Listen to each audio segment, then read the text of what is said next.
কোনো বিশেষ কারণ নেই ছুটি নেওয়ার, বাস আজকে ইচ্ছা করছিল না যে অফিস যাব, অফিসে গিয়ে বসে কাজ করব। বাজে ট্রাফিক, মানে আর ট্রাফিকের কথা বলে বলে না মানে কান্না পেয়ে যাবে আমার এরপরে। আকাশ দেখে কি মনে হচ্ছে, কেমন? আর এখানেও এখন পায়রাটা এসে বসা শুরু করেছে গান চালিয়ে, চা টা আর চায়ের সঙ্গী। কর্ণাটকা জুড়ে শুরু হয়েছে এসআইআর এর প্রসেস। তো এতদিন যেটা ওয়েস্ট বেঙ্গল, আসাম নিয়ে আমরা আলোচনা করছিলাম, সেটা এখন ব্যাঙ্গালোরেও শুরু হয়েছে। ইলেকট্রিসিটি বিলের উপরে একটা ছাড় দেওয়া হচ্ছিল বা সাবসিডি দেওয়া হচ্ছিল আপ টু 200 ইউনিটস। তো সেটার জন্য কিন্তু আবার রিভেরিফিকেশন শুরু হয়েছে। আমার এসব জিনিসে খুব ইন্টারেস্ট, বাট এখন অব্দি শিখে উঠতে পারিনি professionally.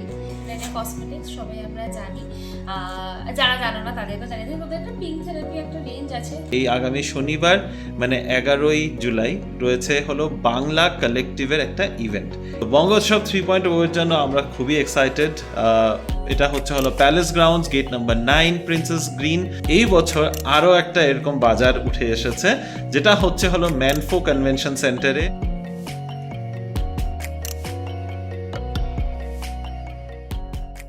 Good morning BB family, welcome back to the channel. আশা করছি তোমরা সবাই খুব ভালো আছো, আমরাও ভালোই আছি। আজ হচ্ছে বুধবার, রাস্তায় আছি, অফিসে যাচ্ছি না, কিন্তু রিনিকে অফিসে ড্রপ করতে এসেছিলাম। হ্যাঁ, আজকে খুব টায়ার্ড লাগছিল, তাই একটা দিন ছুটি নিয়েছি। কোনো বিশেষ কারণ নেই ছুটি নেওয়ার, বাস আজকে ইচ্ছা করছিল না যে অফিস যাব, অফিসে গিয়ে বসে কাজ করব। ওয়ার্ক ফ্রম হোমও নিতে পারতাম, কিন্তু না, আজকে বাস কমপ্লিট রেস্ট করার ইচ্ছা, তাই ছুটি নিয়েছিলাম। কিন্তু রিনিকে ড্রপ করতে আসতে হতো, কারণ রিনি প্রায় ঘন্টাখানিক ধরে গাড়ি ঘোড়া কিছু চেষ্টা করছে অফিসে আসার জন্য, কিন্তু কিচ্ছু পাচ্ছিল না। তাই ওকে ড্রপ করে এখন যাচ্ছি বাড়ি যাই, ব্রেকফাস্ট করব, তারপরে একটু রেস্ট করব, তারপর তোমাদের সাথে একটু সময় বের করে কথা বলছি। এই মাত্র বাড়িতে ঢুকলাম, রিনিকে ড্রপ করে বাড়িতে ঢুকতে 40 মিনিটস সময় লেগেছে আমার 6.5 কিলোমিটার কভার করতে। কি বাজে ট্রাফিক, মানে আর ট্রাফিকের কথা বলে বলে না মানে কান্না পেয়ে যাবে আমার এরপরে। গতকালকে রাতে যখন আমি অফিস থেকে ফিরছিলাম, তখনও আমার প্রায় 2 ঘন্টা লেগে গেছিল, যে কারণে বাড়িতে এসে না আমার আর ইচ্ছা করে না ক্যামেরা মুখের সামনে ধরতে। মানে তখন জাস্ট মনে হচ্ছিল শুয়ে পড়ে থাকি, পিঠ ব্যথা হয়ে গেছে। এই কারণে আজকে ভাবলাম যে না, একটু রেস্ট করব। আজকে আর এই ট্রাফিকে যুদ্ধ করার আমার ইচ্ছা ছিল না, কিন্তু রিনিওর কোনো ক্যাব ট্যাব পাচ্ছিল না, তাই ওকে ছাড়তে যেতেই হলো। আর সেই আসার সময় আমি আবার সেই ট্রাফিকের সম্মুখীন হতে হচ্ছে। এনিওয়ে, এখন বাইরে জাস্ট পৌঁছালাম, 10:30 বেজে গেছে। ব্রেকফাস্ট দেখি কিছু একটা করি। চলো তোমাদের একটু বাইরে নিয়ে গিয়ে ওয়েদার আপডেট দিই। আকাশ দেখে কি মনে হচ্ছে, কেমন? আর এখানেও এখন পায়রাটা এসে বসা শুরু করেছে। ভগবান, এটাও ছাড়বে না। মানে বেরিয়েছি ওয়েদার দেখানোর জন্য, কিন্তু আমার মাথাটাই খারাপ হয়ে যায় এই পায়রাগুলোর জ্বালা যন্ত্রণাতে। চলো ফিরে আসছি যেই মুদ্রা কথায় বলছিলাম। আকাশ দেখে কি মনে হচ্ছে, বা আবহাওয়া দেখে কি মনে হচ্ছে যে কটা বাজে? যদি বলি আশ্চর্য হয়ে যাবে, বাজে এখন 1:30 দুপুর। আর ইয়েস, এটা হচ্ছে হলো ব্যাঙ্গালোরের ওয়েদার। খুশি খুশি মনে বারান্দাতে চলে এসেছিলাম যে সুন্দর তোমাদেরকে ওয়েদার দেখাবো, কিন্তু এসেই এই পায়রাটাকে এখানে বসা দেখে একদম পুরো মাথা ঘেটে গেছে। কি যে করি, কোনোদিন পায়রার মাংস খেতে দেখবে আমাদেরকে। এনিওয়ে, তো এখন যাই, লাঞ্চ করব। এত সুন্দর ওয়েদার হয়ে আছে না, মানে শুয়ে পড়ে রয়েছিলাম, লিটারালি শুয়ে পড়ে রয়েছিলাম, যেটার জন্য অ্যাকচুয়ালি তো আজকে ছুটি নিয়েছি আমি। তো এখন যা উঠেছি, লাঞ্চ করব, ভাত গরম করছি মাইক্রোওভেনে, আই থিঙ্ক বেজে গেছে। তো যাই, লাঞ্চটা করি। লাঞ্চ করে উঠে তারপরে আর কিছু করার নেই, অলরেডি শুয়ে রয়েছিলাম, হয়তো 1-2 ঘন্টা একটা ঘুম দেবো। ইচ্ছা তো ছিল যে রিনিকে নিতে যাব, কিন্তু যেরকম ট্রাফিকের দেখছি, মনে হয় না আজকে আর যাবো করে। রিনিকে বলবো নিজেই চলে আসো, বিকালবেলা দেখি বাড়িতে যদি আমরা দুজন কিছু একটা মানে একটু খাওয়া দাওয়া, একটু নিজেরা বসে আড্ডা। স্বপ্নে ভার্সেস এভরিওয়ানের ফার্স্ট সিজন অলমোস্ট শেষ, অ্যাকচুয়ালি পুরোটাই শেষ। একটা এপিসোড মনে হয় বাকি রয়েছে, ওইটা কন্টিনিউ করব। দেখি কালকে আবার সেই অফিস। মাঝে মধ্যে না অফিস যাওয়ার কথা ভাবলে একদম জ্বর উঠে যায়। তোমাদের সাথেও হয় নিশ্চয়ই। It's not like I am not enjoying office, এরকম কিছুই না, কাজও ভালো লাগছে, সব ঠিক আছে, কিন্তু জাস্ট কোনো দিন এরকম হয় যে মনে হয় আর কিচ্ছু ভাবতে ইচ্ছা করছে না, কোনো কাজ করতে ইচ্ছা করছে না, বাস বাড়িতে পড়ে থাকবো। কোনো রকমের মেন্টাল স্ট্রেস না, ফিজিক্যাল স্ট্রেস না, কিচ্ছু নেবো না। I am just going through one of those days. ল্যাদ খেতে এতটাই মশগুল ছিলাম যে ব্রেকফাস্টই করি নাই। তো চলো দেখাই যে লাঞ্চ মে আজ খানে মে ক্যা হ্যায়। তো এখানে আমি কালকে রাতের উচ্ছে আলু ভাজা দিয়ে ভাতটাকে মেখে নিয়েছি, সাথে একটু ঘি, তার সাথে নিয়েছি একটা ডিম পোচ, আর আছে হলো রিনির বানানো সেই চিলি পনির। এটা দুর্দান্ত হয়েছিল কালকে খেতে। প্রচণ্ড খিদা পেয়ে গেছে, এখন খেয়ে উঠে তারপরে তোমাদের সাথে আড্ডা হবে। এখন তো ইভিনিং হয়ে গেছে আর বাড়িতে এসেই গান চালিয়ে চা টা আর চায়ের সঙ্গী আজকে অর্পিতা এসেছে, মানে চা চা বানাতে বানাতেই তোমার কলটা এসছে। এটাই হচ্ছে চায়ের টান। শুয়ে থেকে না তো মিটিং এই তখন থেকে, তারপরে আমি ভাবলাম না একটু গিয়ে আসি। বাই দ্য ওয়ে রিমো এখন স্নানে গেছে আর আমরা এখানে দুজনে একা একা চা খাবো, তারপরে আসুক। গেলে ওই সাইডে গেলে শুধু ওইখানেই খাই আমরা। ভালো না ওখানে প্রন খুব ভালো লাগে। ঘি রোস্ট সবগুলো ভালো। মুখ দিয়ে লালা ঝোলা বেরিয়ে যাচ্ছে না? সত্যি আমার ওটা দেখে আবার মনে হচ্ছে আবার যাই। ক্র্যাবটাও ট্রাই করো। ক্র্যাবটা খুব ভালো। আমি স্কুইডটাও খুব ভালো করে, আর ওটা নির্দোষা দিয়ে। আমি কি পাঁচটা নির্দোষা খেয়ে ফেলেছি। গুড ইভিনিং বিবি ফ্যামিলি। দুপুরবেলা লাঞ্চ করার পর একটা দারুণ ঘুম দিয়ে উঠেছি।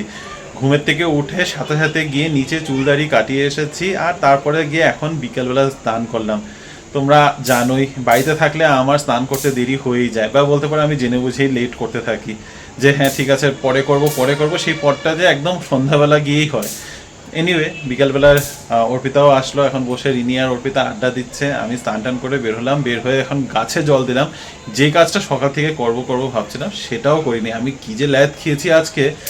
এনিওয়ে তো হ্যাঁ, এখন গাছে জল দিলাম, তারপরে ভাবলাম একটু বারান্দায় যখন এত দাঁড়িয়ে রয়েছি আর এত সুন্দর হাওয়া চলছে, এখানে দাঁড়িয়ে দিই তোমাদের সাথে একটু আড্ডা দিই। দুপুরবেলা বলেছিলাম লাঞ্চ করতে করতে যে হ্যাঁ চলো তোমাদের সাথে লাঞ্চ করে উঠে আড্ডা দেবো, তারপরে আর চোখ খুলে রাখতে পারছিলাম না লাঞ্চের পর। তারপরে গিয়ে ওই ঘুমালাম, ঘুমিয়ে থেকে উঠে এখন নিজেকে কী যে ফ্রেশ মনে হচ্ছে, এই ঘুমগুলোর অভাব সত্যি হয়ে যায়। এনিওয়ে তো আড্ডা দেবো, কী নিয়ে আড্ডা দেবো, একটা ইম্পর্টেন্ট ইনফরমেশন তোমাদের সাথে শেয়ার করবো ভাবলাম। তোমরা সবাই জানো যে কর্ণাটকা জুড়ে and also in Bangalore obviously, তো কর্ণাটকা জুড়ে শুরু হয়েছে SIR এর প্রসেস। তো এতদিন যেটা ওয়েস্ট বেঙ্গল আসাম নিয়ে আমরা আলোচনা করছিলাম, সেটা এখন ব্যাঙ্গালোরেও শুরু হয়েছে। এবার প্রসেসটা কি সেটা আমি এখানে সাইডে দিয়ে দেবো, কোন ওয়েবসাইটে গিয়ে তোমরা SIR কমপ্লিট করতে পারবে। তবে ব্যাঙ্গালোরের যদি তোমার SIR কমপ্লিট করতে হয়, বা কর্ণাটকাতে যদি তোমাদের SIR এর প্রসেসের জন্য 2002 এর ভোটার লিস্টে নাম থাকতে হবে, তো সেটা একটা ইম্পর্টেন্ট ক্রাইটেরিয়া। এবার যদি তোমাদের 2002 এর ভোটার লিস্টে এখানে নাম না থাকে, মোস্ট অফ আস আমরা 2002 এর পরেই হয়তো এসেছি, তো আমাদের ভোটার লিস্টে নাম থাকাটা খুব মানে স্বাভাবিক নয়। তো সেই জায়গাতে আমাদের, তোমরা যদি অন্য স্টেটে তোমাদের ভোটার আইডি আছে, তাহলে তোমরা এখানে ট্রান্সফার করে নিতে পারো, সেই সুবিধাটাও রয়েছে। আর যদি SIR যে স্টেটে SIR হয়ে গেছে, যেমন ওয়েস্ট বেঙ্গল বলো, তামিলনাড়ু বলো, আসাম বলো, এইসব স্টেটে অলরেডি SIR প্রসেস কমপ্লিট হয়ে গেছে, তো সেখানে যদি তোমাদের নাম অলরেডি উঠে গেছে, তোমরা এখানে ট্রান্সফার করানোটা খুব ইজিলি করে নিতে পারবে। All you need is basically তোমরা যদি রেন্টে থাকছো তো রেন্টাল এগ্রিমেন্ট লাগবে, তোমরা যদি নিজেদের ঘরে থাকছো তো সেই কাগজপত্র দিতে হবে। তো এটা হলো প্রসেস। বাকি আরও কোন ওয়েবসাইটে যেতে হবে, কি ডিটেলস দিতে হবে, সেই ডিটেলসগুলো আমি চেষ্টা করবো এখানের মধ্যে তোমাদের দিয়ে দিতে। সেটা তোমরা রেফার করতে পারবে, ডেসক্রিপশনেও তোমাদের ওয়েবসাইটের লিঙ্কটা দেওয়া থাকবে, সেখানেও রেফার করে তোমরা যদি ট্রান্সফার করাতে চাইছো তাহলে সেই ট্রান্সফারটা করে নিতে পারো। আমরাও ভাবছি শুড উই ডু ইট, মানে এখন আগামী কিছু বছরের জন্য তো আমরা নিজেদেরকে ব্যাঙ্গালোরের বাইরে যেতে দেখছি না, তাই ইচ্ছা আছে যদি এই সুবিধাটা সত্যি এরকম এতটা ইজি হয়, তাহলে ভাবছি যে ট্রান্সফার করিয়েই নেব। আমিও সাজেস্ট করবো যদি তোমরা ব্যাঙ্গালোরে আছো আগামী নেক্সট 10, 15, 20 বছর, তাহলে ট্রান্সফার করে নেওয়াটাই বেশি সুবিধা বা বুদ্ধিমানের কাজ হবে। এবার দ্বিতীয় আরেকটা ইনফরমেশন হচ্ছে, এখানে এতদিন যে গৃহজ্যোতি স্কিমটা চলছিল, মানে ইলেকট্রিসিটি বিলের উপরে একটা ছাড় দেওয়া হচ্ছিল বা সাবসিডি দেওয়া হচ্ছিল আপ টু 200 ইউনিটস, তো সেটার জন্য কিন্তু আবার রিভেরিফিকেশন শুরু হয়েছে। তো সেটার জন্য প্রথমে বলা হয়েছে যাদের নাম SIR এর লিস্টে থাকবে তারাই শুধু এই স্কিমটা পাবে। যদিও দেখো আমাদের SIR লিস্টে নাম নেই, তো টেনেন্টসদের জন্য এদিকে একটা সুবিধা দিয়েছে যে টেনেন্টসদের আলাদা করে এরকম কিছু ভাবতে হবে না, টেনেন্টসদের আলাদা করে গিয়ে ভেরিফিকেশন করতে হবে না। এবার টেনেন্টস যেহেতু মুভ করে একটা জায়গা থেকে আরেকটা, মানে এক বাড়ির থেকে আরেক বাড়ি মোটামুটি, তো এই স্কিমটা শুরু হয়েছিল 2023 থেকে। এবার 2023 পর আমরাই ওই বাড়ি, যে বাড়ির থেকে আমরা গৃহজ্যোতি স্কিমটা শুরু করেছিলাম, সেখান থেকে আমরা ট্রান্সফার নিয়ে এই বাড়িতে চলে এসেছি। এবার এখানে যে আমরা গৃহজ্যোতি স্কিমটা পাচ্ছি, সেটা পাচ্ছি হলো আমাদের আগে যে টেনেন্ট ছিল তার আধার কার্ডের উপরে, কারণ একবার আধার কার্ডটা লিঙ্ক হয়ে গেলে সেটা কিন্তু আর চেঞ্জ করানো যায় না। তো এখন ওরা এটা রিভেরিফিকেশন শুরু করেছে, যেখানে তোমার যেটা পুরোনো আধার কার্ডের সাথে লিঙ্ক যেই মিটার ছিল সেটাকে ওরা ডিসকানেক্ট করে তোমরা এখন যে বাড়িতে আছো সেটাকে আবার কানেক্ট করে দেবে। তো টেনেন্টসদের জন্য আলাদা করে কোনো চিন্তার বিষয় নেই।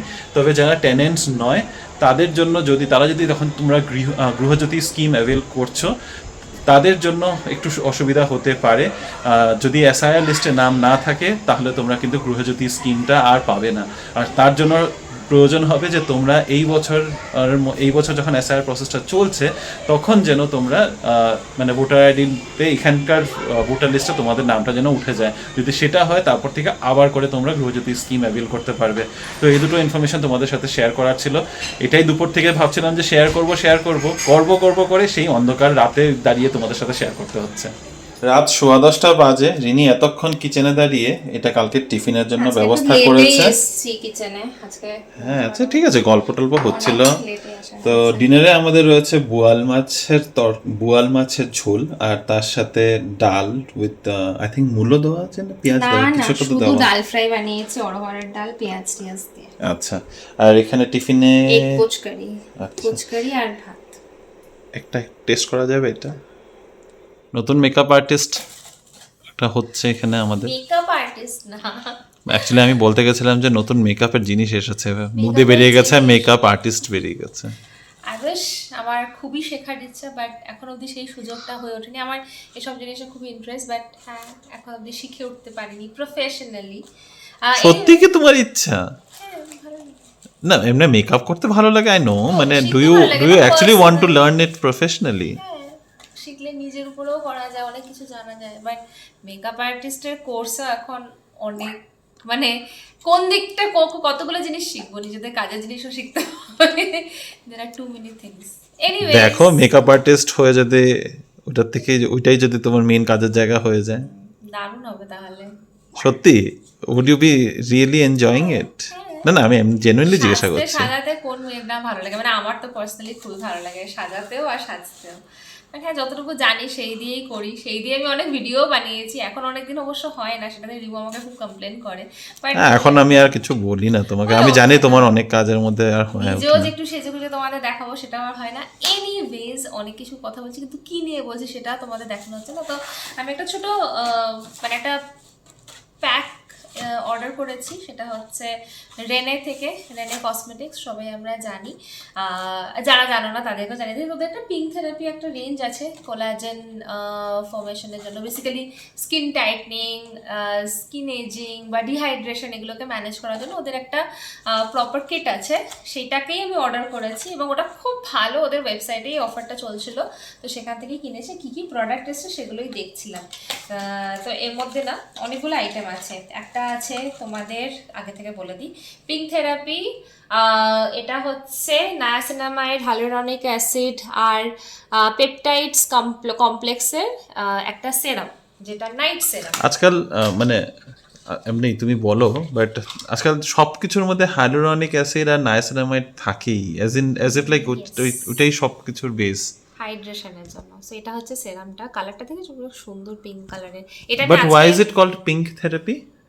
মানে এটা কি একটা রেঞ্জ নাকি এটা একটা রেঞ্জ? এটা একটা রেঞ্জ। আচ্ছা it's not a therapy, it's just a name. হ্যাঁ it's a name of a particular এই রেঞ্জটা, এবং এটাতে অনেকগুলো ডিফারেন্ট আইটেম আছে। তো একটা সেরাম, এটা আগে মুখটাকে ক্লিন করে এটা ইউজ করতে হবে। দেন দের ইজ আ ময়শ্চারাইজারটা বেসিক্যালি একটা জেল ক্রিমের মতো, টেক্সচারটা ভীষণ সুন্দর আর এটার গন্ধটা এত ভালো না।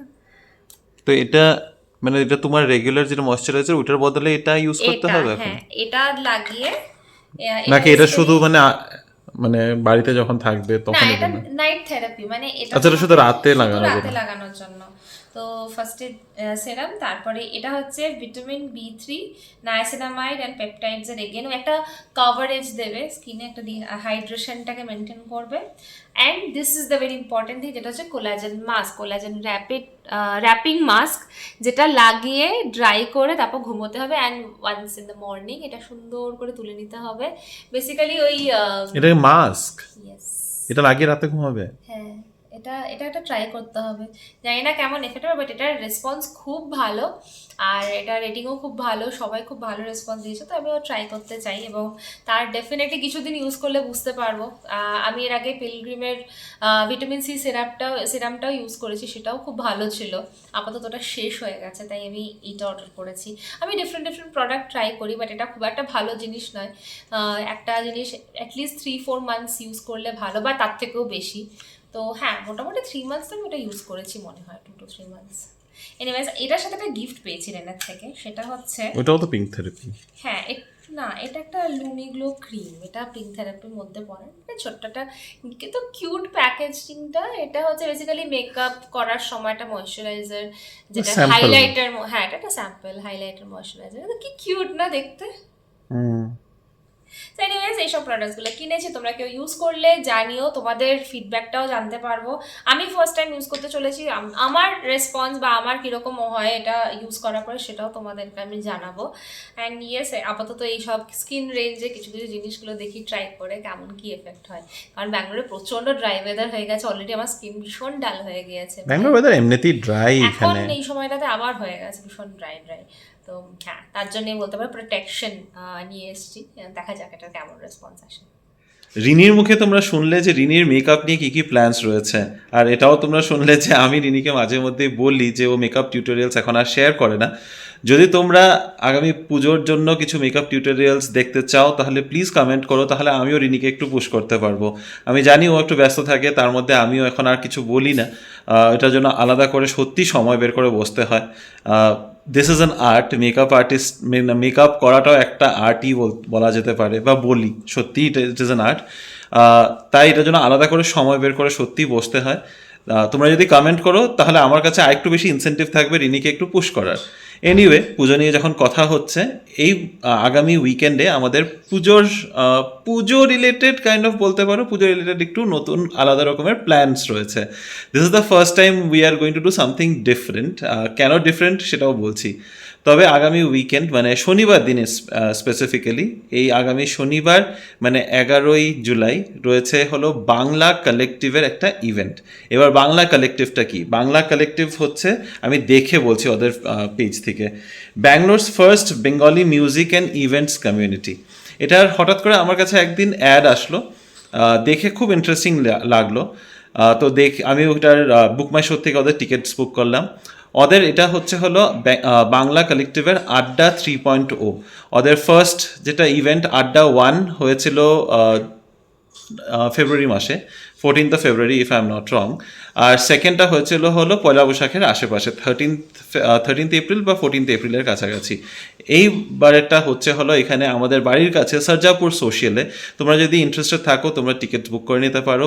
এখানে থাকছে প্রচুর গান বাজনা, আড্ডা, জ্যামিং সেশনস, ব্যান্ডস। এটা হচ্ছে পুরোপুরি বেসিক্যালি ব্যাঙ্গালোরের যে বাঙালি কমিউনিটি রয়েছে তাদের মধ্যে যারা গান বাজনা আড্ডা দিতে পছন্দ করো তারা সব ওখানে হচ্ছে জড়ো। এবার তার সাথে সাথে গান বাজনার সাথে থাকছে হলো কিছু ওখানে স্টলস, যেমন থাকছে জল ফোরিং, যারা হ্যান্ডলুম টেক্সটাইলস নিয়ে ডিল করে, sari, blouse and all that. I think Rini ভালো করে বলতে পারবে এগুলো ওখানে কী কী পাওয়া যায় না পাওয়া যায়। তার মানে বেসিক্যালি ওখানে শপিংয়ের জন্য স্টলসও থাকছে, which will be from Bengalis living across Bangalore. এবার এটা তোমাদের বাংলা কালেকটিভের আড্ডা 3.0 এর ইনফরমেশনটা তোমাদের দিলাম। যদি তোমরা ইন্টারেস্টেড থাকো, সরজাপুর সোশিয়ালে 11th জুলাই স্যাটারডেতে হচ্ছে এই আড্ডা, তো জয়েন করতে পারো। বুক মাই শো থেকে টিকিট নিয়ে নিতে পারবে। I think ticket was 750 rupees per head. Next তার বাদে হচ্ছে হলো আগামী মাসে মানে অগাস্টের first weekend 7, 8, 9 Friday, Saturday, Sunday Banga Utsav 3.0। তো বঙ্গ উৎসব 3.0 এর জন্য আমরা খুবই এক্সাইটেড। এটা হচ্ছে হলো Palace Grounds, gate number 9, Princess Green, যেখানের মধ্যে আরটিনগর সোশিও কালচারাল ট্রাস্টের পুজোটা হয়। এই বঙ্গ উৎসব 3.0 অর্গানাইজও করা হয় আরটিনগর সোশিও কালচারাল ট্রাস্টের দ্বারা। থাকছে প্রচুর খাওয়ার স্টল, তার সাথে সাথে প্রচুর প্রি পুজো শপিং। অ্যাকচুয়ালি প্রি পুজো বলা যায় না, পুজোর শপিং। পুজোর আগে পুজোর চুটিয়ে শপিং যদি করতে হয় ব্যাঙ্গালোরে বসে বাঙালি শপিং, তাহলে চলে যেও বঙ্গ উৎসব 3.0-তে। আর this is not going to be your last option, because এই বছর আরও একটা এরকম বাজার উঠে এসেছে, যেটা হচ্ছে হলো ম্যানফো কনভেনশন সেন্টারে from 23rd, 24th and 25th of অগাস্টের লাস্ট উইকেন্ড, একদম লাস্ট না, তার আগের উইকেন্ডটাতে। তো এক্সাক্ট ডেটসগুলোর জন্য আমি এখানের মধ্যে ওদের ব্যানার্সগুলো আমি অ্যাড করে দিচ্ছি, তোমরা ইনফরমেশনগুলো সবটা পেয়ে যাবে। ম্যানফোতে যেটা হচ্ছে ওটা হচ্ছে হলো Banga Bazaar 1.0, this is their first edition. ওখানেও থাকছে গান বাজনা, খাওয়ার দাওয়ারের প্রচুর স্টলস আর সাথে শপিং। পুজোর শপিং। তো ব্যাঙ্গালোরে বাঙালিরা একদম ছেয়ে যাচ্ছে, চারদিকে বাঙালিদের পুরো মানে এখন থেকে ফেস্টিভ মুডে আমরা ঢুকে পড়ছি। অ্যান্ড আজকে হলো 100, আজকের থেকে আমাদের কাউন্টডাউন শুরু হচ্ছে 100 days টু দুর্গাপুজো। তো এর থেকে ভালো ইনফরমেশন আর কি দিতাম তোমাদের আজকের দিনে। যদি তোমরা এই ইভেন্টসগুলোতে যাচ্ছ, প্লিজ কমেন্ট করে জানিও, তোমাদের সাথে ওখানে দেখা করতে আমরা তো খুব উৎসাহিত থাকবো। তবে আবারও ডেটসগুলো একবার বলে দিই, বাংলা কালেকটিভের আড্ডা 3.0 হলো 11th of July স্যাটারডে, এই আগামী সপ্তাহে। বঙ্গোৎসব 3.0 হলো অগস্টের 7th, 8th and 9th। আমরা হয়তো মোস্ট লাইকলি 7th অগস্টেই যাচ্ছি, শুক্রবার দিন। Princess green gate number 9 palace গ্রাউন্ডসে। আর বঙ্গবাজার 1.0 হচ্ছে ম্যানফো কনভেনশন সেন্টার 23, 24 আর 25 অগস্ট। তো এই ইনফরমেশনগুলো যদি তোমাদের কিছু কাজে লেগে থাকে প্লিজ কমেন্ট করে জানিও, আর যদি তোমরা ওখানে যাচ্ছ তাও কিন্তু আমাদের অবশ্যই জানিও। চলো আজকের ভিডিওটাকে এখানে শেষ করছি, দেখা হবে তোমাদের সাথে কাল আবারও একটা নতুন দিন, নতুন ব্লগ, নতুন কিছু গল্প নিয়ে। আজকের এই ভিডিওটাতে যদি ভালো লেগে থাকে please do like, share, comment and subscribe to our channel Bengaluru Bengalis. দেখা হবে কাল আবার। Till then stay safe and bye bye, good night.